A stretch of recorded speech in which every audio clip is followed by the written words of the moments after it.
dan selamat siang pada mahasiswa. Saya akan menjelaskan tentang materi EKG dasar dan arritmia letal. Saya memahami mahasiswa sudah mempelajari ini pada semester 4 lalu tentang bagaimana perekaman EKG dan interpretasi EKG normal.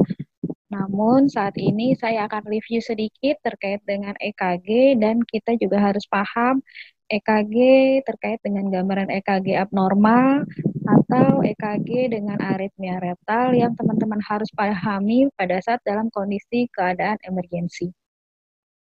Ini adalah seorang profesor fisiologi ya di St. Mary's Hospital di London. Beliau adalah Profesor Augustus Desire Weller, tahun hidupnya yaitu sekitar 1856 sampai 1922. Beliau adalah yang menciptakan pertama kali atau menginisiasi alat EKG yang dia coba pada anjingnya. Dan kemudian alat tersebutlah yang kemudian berkembang sampai saat ini menjadi alat EKG untuk manusia. EKG sendiri adalah suatu ilmu ya, ada namanya elektrokardiografi, ilmu mempelajari aktivitas listrik jantung. Sedangkan ECG-nya yaitu elektrokardiogram ya. Kalau ada di dunia itu ada EKG atau ECG, jadi pakai C ya. Sama-sama dua-duanya benar.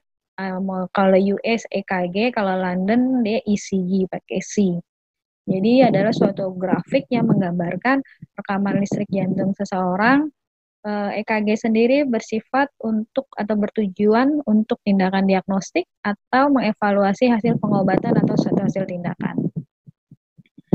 Kita akan memahami kembali tentang anatomi jantung.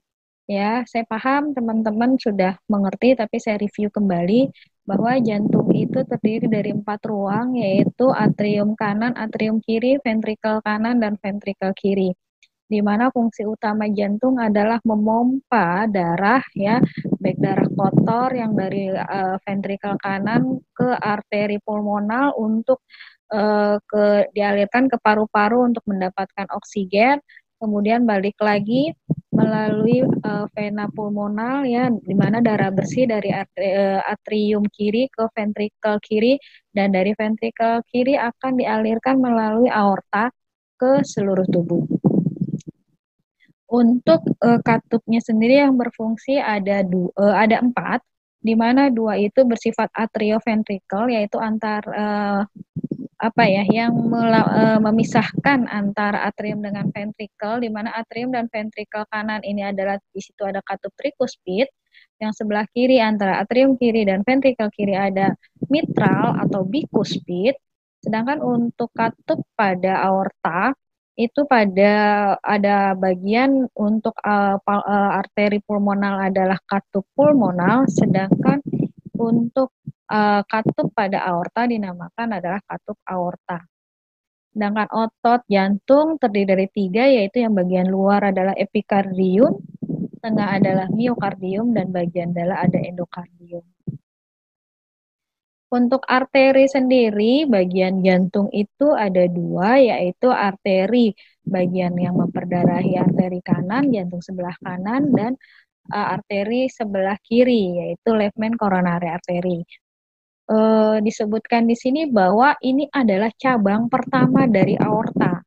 Ya, jadi si jantung sendiri memperdarahi jantung itu sendiri dengan cabangnya aorta yang pertama. Untuk otot-otot jantung kita pahami di sini otot jantung sangat berfungsi untuk memompa jantung, memompa darah ke seluruh tubuh, di mana bersifat otomatisasi, jadi dia bergerak sendiri ya, menimbulkan impuls secara spontan.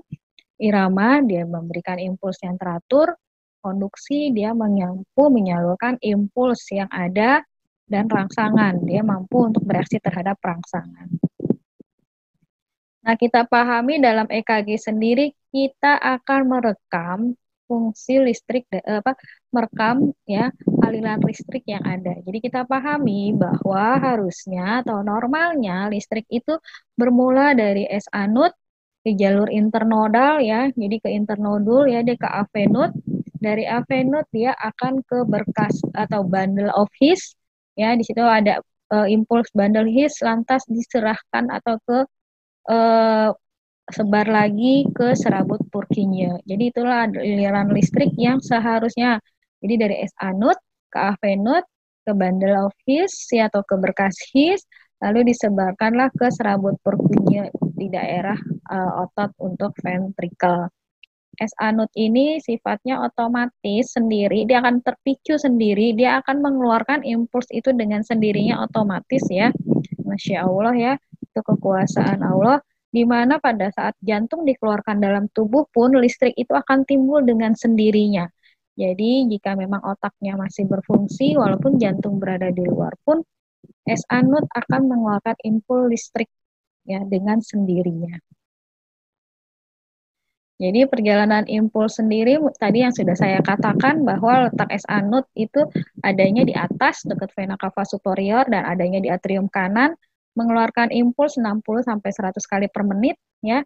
Dia berjalan ke AV node ya. AV node sendiri adanya di antara atrium kanan ya, dekat katup tricuspid ya, dia di bagian septumnya atau di bagian katupnya, mengeluarkan impuls 50 sampai 60 kali per menit. Sedangkan ke bundle His-nya atau berkasisnya, dia letaknya di intraventricular, memberikan 2 cabang ya, di cabangnya ke bagian serabut Purkinje ya, dia ke bagian ventricle baik kiri dan kanan, mengeluarkan impuls 30 sampai 40 kali per menit. Untuk bagaimana mempelajari impuls listrik ini, silahkan buka link YouTube yang sudah saya jelaskan di sini, atau yang sudah saya downloadkan itu ada di Google Classroom yang saya sudah share juga bersama materi ini. Untuk sadapan EKG saya tidak terlalu membahas karena teman-teman sudah mempelajari.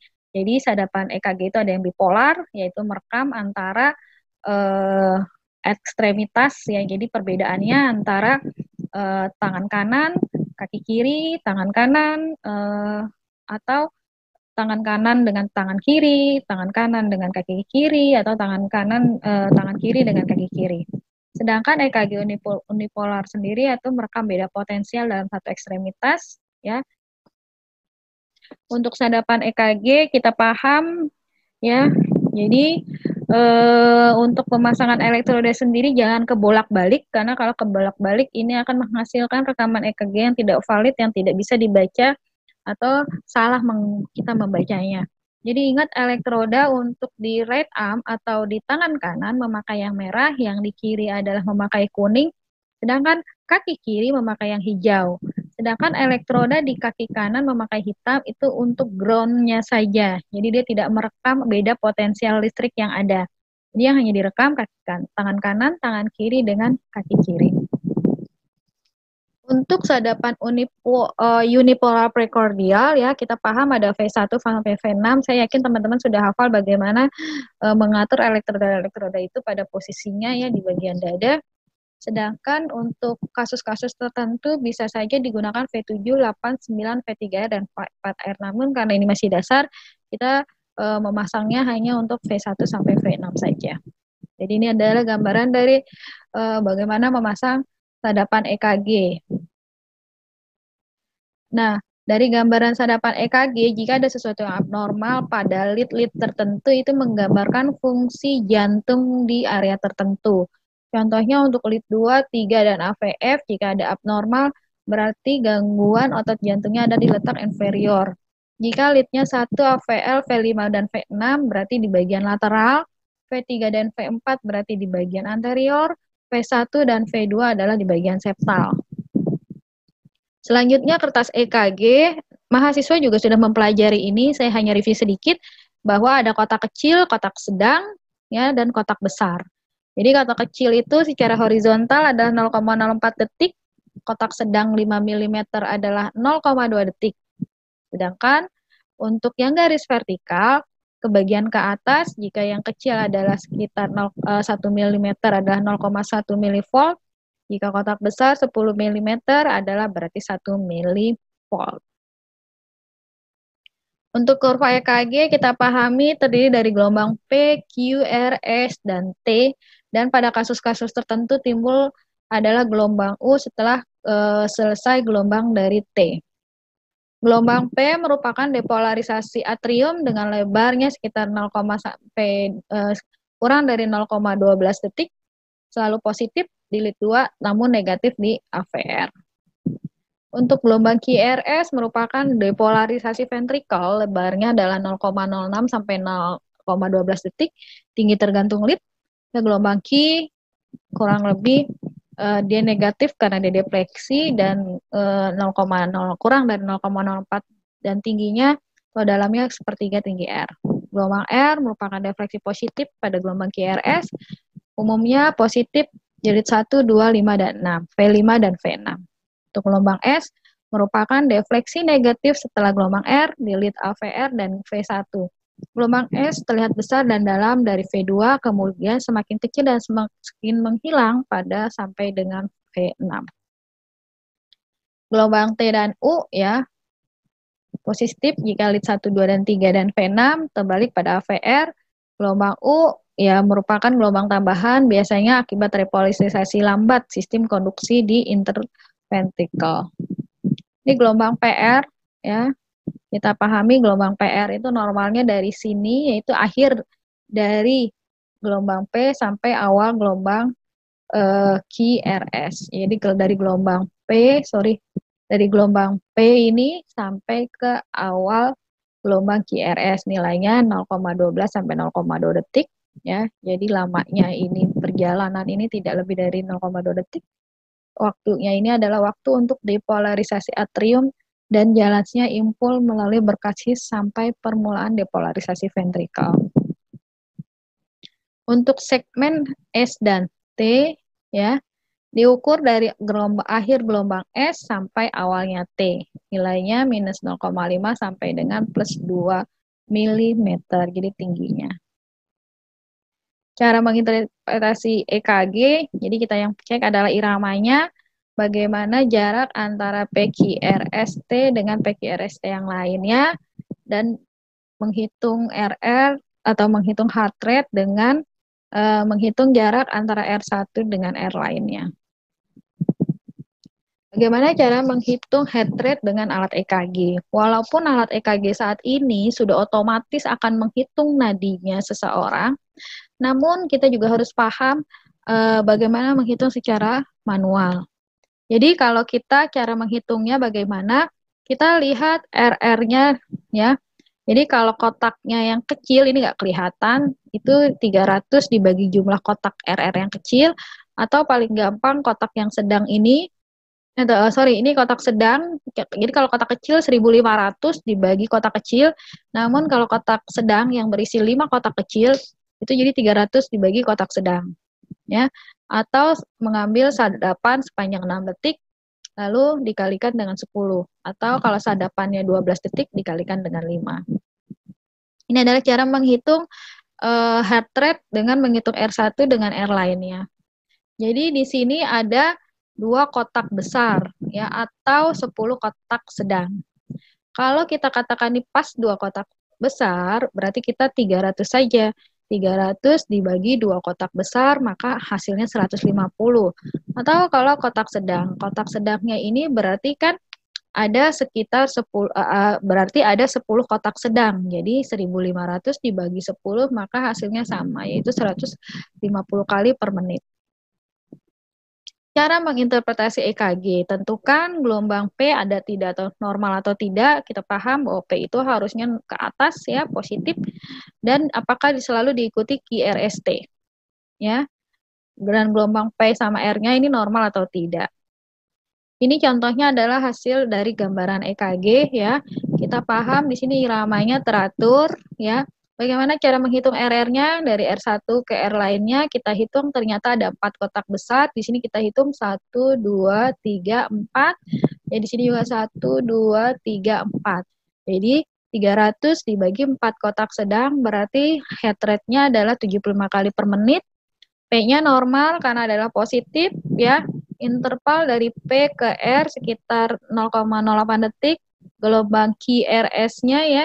QRS-nya sekitar sama 0,08 detik. Kesimpulannya hasil EKG ini adalah normal. Selain kita memahami EKG normal, maka kita juga harus memahami gambaran EKG abnormal dan aritmia letal.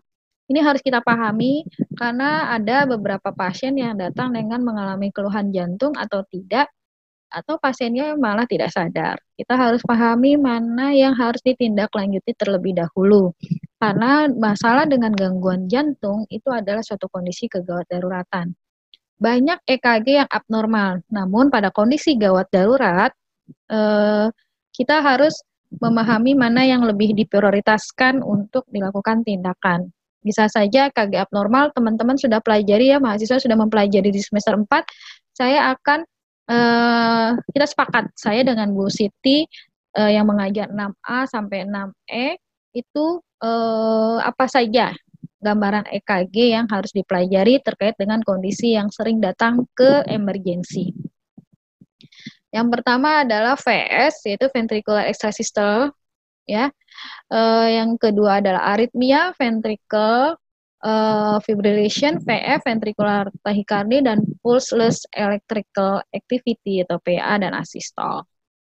PS adalah suatu ventricle extrasystole, detak jantung tambahan di luar irama jantung fisiologis dan dapat menyebabkan gejala yang tidak menyenangkan. PS ini disebut sebagai jantung kayak cekukan, kayak hiccupping jantung. Jadi jantung kayak lupa atau palpitasi dan secara medis dianggap sebagai bentuk aritma jantung. PS ini menjadi gambaran dari beberapa penyakit jantung. Salah satunya adalah pada saat dia iskemik ya, STEMI ya, itu juga bisa pasien mengalami VS. Jadi fase ini bisa dilihat dari hasil EKG-nya ya. Di sini ada timbul gelombang yang timbul dini ya. Jadi di antara gelombang PQRST yang normal, di situ ada beberapa gelombang yang timbul dini ya. Jadi di sini tidak teratur ya karena ada gelombang dini di sini ya. Bagaimana dengan aritmia pada henti jantung? Ini adalah suatu kondisi yang membahayakan pasien yang harus cepat ditindaklanjutin, dan ini diketahui dengan pemasangan alat EKG, dan kita harus mengetahui gambaran EKG. Ya. Henti jantung adalah suatu keadaan di mana sirkulasi darah berhenti ya, akibat kegagalan jantung yang berkontraksi untuk berkontraksi secara efektif. Secara klinis, keadaan henti jantung ditandai dengan tidak adanya nadi dan tanda-tanda sirkulasi lainnya. Henti jantung dapat ditandai oleh 4 irama. Yang pertama adalah ventricle fibrillation atau VF. Yang kedua, pulseless ventricle tachycardia atau VT, pulseless electrical activity atau PA, dan asystole. VF sendiri apa sih gitu ya? PF dikenali dengan bentuk gambaran yang naik turun dan amplitudo gelombang yang berbeda, tidak tampak gelombang QRS atau segmen T atau gelombang T. Fibri halus ditandai dengan amplitudo gelombang kurang dari 0,2 mV yang sering ditemukan pada kasus VF yang sudah lama, dan gambaran ini mirip yang menyerupai gambaran asystole. Etiologi berhubungan dengan penyakit jantung koroner, akumulasi ion kalsium, gangguan metabolik, toksikitas, atau keracunan ya dari obat-obatan seperti obat-obatan digitalis dan antidepresan. Jadi kalau kita lihat gambaran dari EKG-nya itu seperti tulisan atau gambaran garis-garis yang tidak terirama, tidak teratur, hanya naik turun saja gambarannya ya. Jadi ini head rate-nya tidak dapat dihitung, gelombang QRS-nya tidak ada ya. Jadi kayak acak-acakan kalau saya bilang sih, walaupun dia naik turun tapi tidak teratur dan acak-acakan. Gambaran klinisnya, pasien akan mengalami henti nafas dan henti jantung. Pada kondisi ini jantung hanya bergetar saja, tidak mampu bekerja sebagai pompa. Terjadi kematian klinis yang bisa akan berlanjut ke kematian biologis tidak ditangani dengan cepat. Pasien umumnya tidak sadar. Nah, bagaimana dengan VT ya, ventricle tachycardia tanpa nadi atau pulseless ventricular tachycardia. Jadi dia ada memang gambaran, tapi QRS-nya yang melebar, iramanya teratur, namun nadi tidak teraba. Penyebabnya adalah gangguan otomatisasi atau pembentukan impuls atau akibat dari gangguan sistem konduksi. Jadi sistem kelistrikan di dalam jantung terganggu. Gangguan ini berlangsung tanpa ada gangguan hemodinamik yang berarti mungkin tensinya nggak masalah gitu ya. Namun keadaan ini adalah suatu kegawat daruratan yang membutuhkan pertolongan segera. VT menyebabkan berkurangnya curah jantung. Pertama karena frekuensi nadi cepat ya, sehingga pengisian ventrikel sangat pendek dan otomatis curah jantungnya pun akan menurun. Hilangnya sinkronisasi antara atrium dan ventrikel, tidak terkoordinasinya kontraksi dari ventrikel. Jadi karena waktu ventrikel hanya kalau kayak saya bilang sih kayak gemeteran doang tuh jantungnya ya, bergetar namun tidak mampu memompakan darah yang ada di ventrikel. Jadi gambarannya seperti ini ya, cakep ya, kayak beda dengan PFF tadi tidak teratur. Namun kalau VT sendiri sangat teratur dan hampir mirip gambarannya ya, satu dengan yang lainnya, satu gelombang yang lainnya. Ada yang menyatakan ini seperti gambar rumput. Ya, jadi seperti rumput. Ya, sangat teratur dan ratanya hampir sama. Jadi kalau kita hitung heart rate-nya pun lumayan ya, di atas 200 kali per menit. Jadi bayangkan nadinya sangat cepat sekali. Ini bisa kita hitung misalnya adalah satu kotak ya, sedang ya 1,5 kotak dibagi 2, jadi 300 dibagi 200 ya, berarti 300 dibagi 1,5 ya, lebih dari 200 jadi nadinya. Gelombang P tidak terlihat, interval P tidak ada, gelombang QRS-nya pun lebih dari 0,12 detik. Jadi bedanya VT dan VF adalah VT dia gambarannya halus seperti rumput-rumput halus, dia teratur. Kalau VT, kalau VF tidak teratur. Penyebabnya adalah untuk gambaran EKG VT, penyakit jantung koroner, infak miokard akut, obat-obatan antiaritmia. Tata laksana VT dan VF. Sebagai seorang perawat yang dinas di emergency, kita harus memahami bagaimana tata laksana pada kasus VF dan VT. Pertama, kita harus lakukan primary survey. Kedua, lakukan RJP sambil menunggu alat DEFib dan monitor EKG datang. Selanjutnya, sambil dilakukan RJP, maka dilakukan pemasangan EKG. Setelah EKG terpasang lengkap, baru dihentikan RJP untuk melihat monitor. Sekali lagi, melihat monitor EKG, dan tidak boleh lama-lama, kalau bisa kurang dari 10 detik. Jika masih terdata PF dan VT, maka siapkan defibrilasi dengan energi 360 Joule untuk alat monofasik jika alat defibnya monofasik. Jadi harus pahami dulu ini alat defibnya monofasik apa bifasik. Kalau monofasik kasih 360 Joule, sedangkan bifasik 200 Joule. Umumnya alat defib yang saat ini adalah bifasik. Lakukan RJP 5 siklus, lihat monitor EKG, selanjutnya tata laksana tergantung dari hasil dan pemberian obat-obatan. Untuk VF dan VT ini kenapa dilakukan defibrilasi? Karena adanya gangguan sinkronisasi impuls listrik yang harus ada di SA node, AFIN node, bundle His, ke serabut Purkinje itu tidak beraturan, sehingga jantung bergerak perlahan. Dengan dilakukan defibrilasi, itu menghentikan semua listrik yang ada pada saat defibrilasi, jadi dikacaukan sehingga dihentikan semua listrik yang ada di jantung, diharapkan muncullah listrik yang teratur sehingga menyebabkan sinkronisasi dari SA node ke AFIN node, bundle of His sampai ke berkas Purkinje.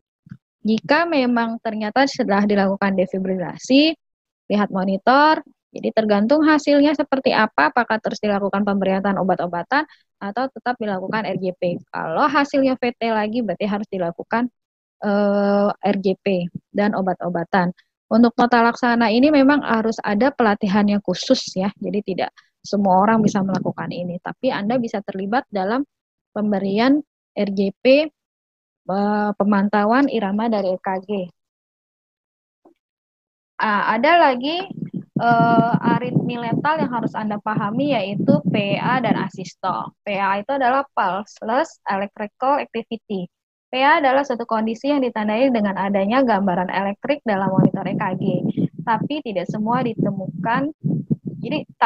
ditemukan denyut jantung dalam peraba nada tekor. Jadi dia ada gambaran EKG-nya, namun tidak ada nadi yang teraba di arteri karotis. PA merupakan suatu keadaan henti jantung dan henti napas. Ventrikel masih berkontraksi tapi tidak cukup kuat untuk menimbulkan pulsasi sampai ke pembuluh darah. Selanjutnya ada asistol. Mungkin teman-teman sudah paham itu asistol apa. Asistol adalah kondisi jantung sama sekali berhenti berkontraksi. Keadaan ini merupakan puncak dari perjalanan henti jantung. Pada VT, VF, dan PA, jantung bisa saja mampu dapat bergerak walaupun tidak mampu memompa darah. Tapi untuk asistol, jantung benar-benar berhenti. Penyebabnya sama dengan kondisi aritmia lainnya. Salah terlaksana PA dan asistol, lakukan CAB ya, primary survey, yaitu circulation, air and breathing, lakukan RGP, pasang monitor sambil RGP, lihat monitor.